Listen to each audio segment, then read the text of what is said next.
Hello students, welcome to online classes from KV Rai Academy. I am Arun Pandey. I am going to discuss class 9 subject biology chapter 1, and the name of the chapter is the fundamental unit of life cell.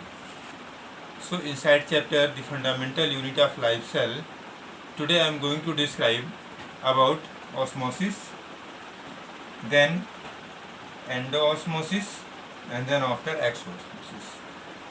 So first of all, I am going to describe about osmosis. So in osmosis, water molecules can diffuse easily through selectively permeable membrane. Water molecules can diffuse through selectively permeable membrane along the concentration gradient. Water molecules can diffuse through selectively permeable membrane across concentration gradient.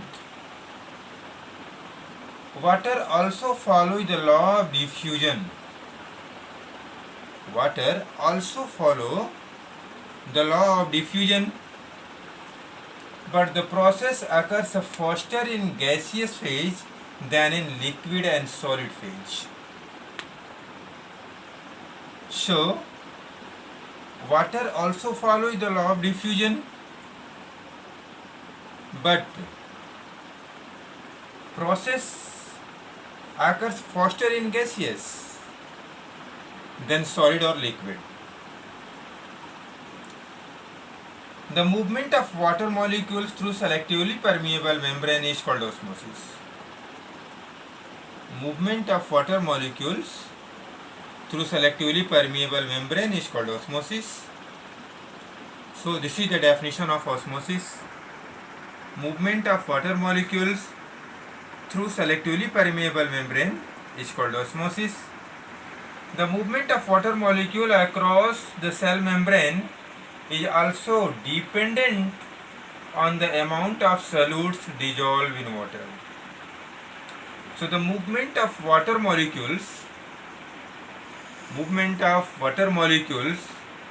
across cell membrane is depend on the solute dissolved in it.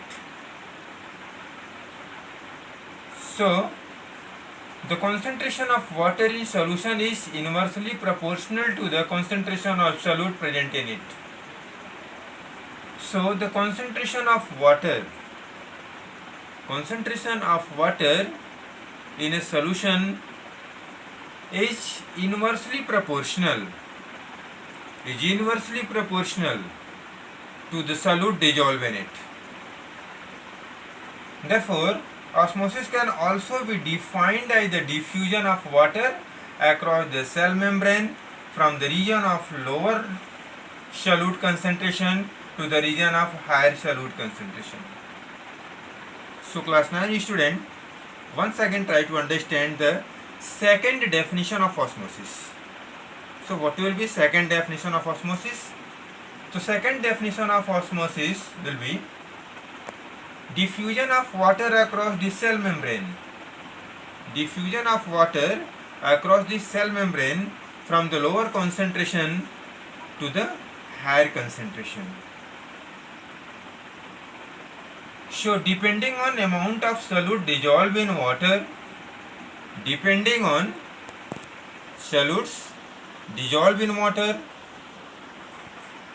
osmosis can be two types. That will be endoosmosis and exoosmosis.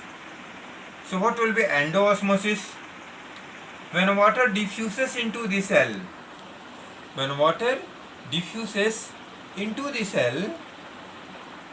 to the higher concentration outside the cell, it is called endoosmosis. Simply we can say, when water diffuses into the cell, then it is endoosmosis. When water diffuses out of the cell, then it is called exoosmosis. So after this, living cells tend to gain. That means living cell have tendency to gain or lost water from the surrounding environment through osmosis. It is tendency. So let us understand what happens when we put animal cell or plant cell. What happens when we put animal cell or plant cell into sugar or salt solution. When animal cell or plant cell are kept into salt solution or sugar solution, if the medium surrounding the cell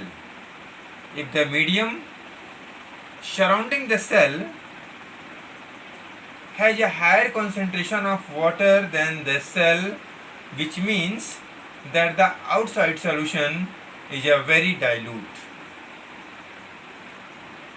So given statement is, as I told you, if the medium surrounding of cell are higher concentration and the outer surrounding has lower concentration, then what happens? Then cell wall gain water by osmosis. Such a solution is called hypotonic solution.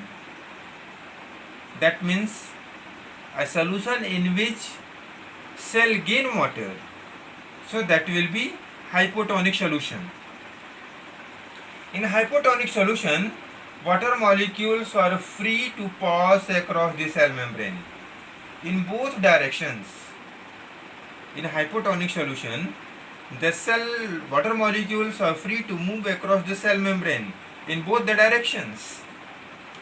However, more water will enter the cell than leaves. Inside the cell, more water enter inside the cell than leaves. That's why water flows into the cell, causing it to swell. More water enter inside the cell, that's why cell will be swells. Then, as a result of the excessive swollen cell, the cell grows to get hemolyzed. Then, excessive swollen cells, large amount of water enter inside the cell, that's why cell will be swell up, and due to entering large amount of water inside the cell, cell will be burst and become hemolyzed. In case of plant, the swollen cells are called turgid cell. In case of plant cell, it is called turgid cell. Due to swelling, the turgor pressure develop and entry of water into the plant cell gets restricted.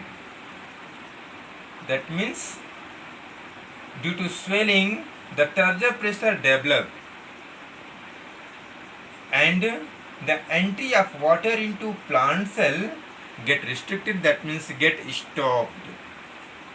So this is my explanation about osmosis, endoosmosis, exoosmosis. So one of the following, that means when plant cell or animal cell are kept in sugar or salt solution, then the three condition will be happen. Among the three condition, one condition today in this video I have explained, remaining two condition, isotonic solution and a hypertonic solution, we explained in my next video. So I think that this much enough. Thanks.